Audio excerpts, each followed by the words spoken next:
Hi kids! Happy birthday sa'yo anak. Happy 7th birthday sa'yo anak.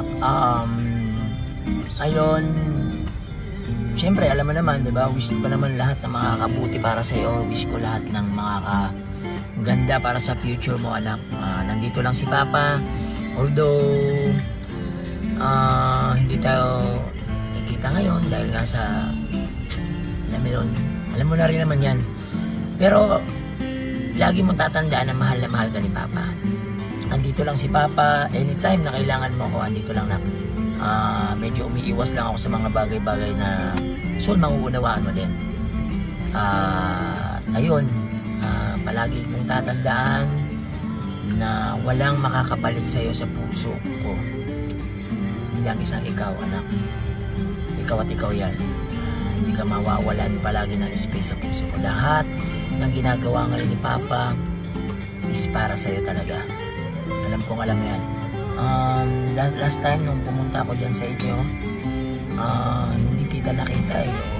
Gusto ko sana makipag-usap yung araw na gusto ko makipag-usap sa kila mama mo, sa kila papi mo, para makipag-ayos na.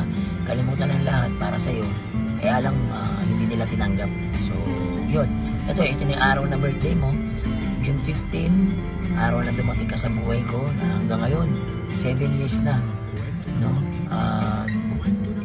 Talagang maraming masasaya, may mga mahihirap, pero still mahal na mahal pa rin nila. Hindi mawawala yun. Ano ka ba? Ikaw yun. Nag-iisang Rosas ka ng buhay ko, nag-iisang Matthew Gideon ka ng buhay ko. Anyway nak, enjoy your day. Mahal na mahal kita.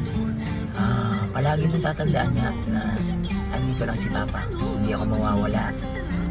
Anytime na kailangan mo ko, kapag ikaw ay meron ng sariling desisyon, malaki ka na. Andito lang si Papa. I love you anak. I love you so much. Happy birthday. Ay, pakista lang pala.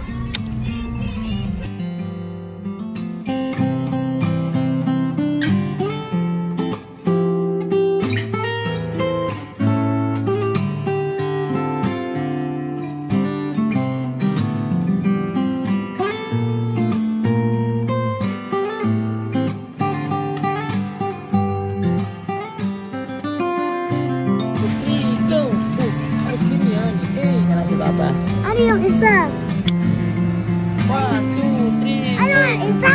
Nangitim. Anong isa? Ano isa? Halika na, bayaran na natin ito na.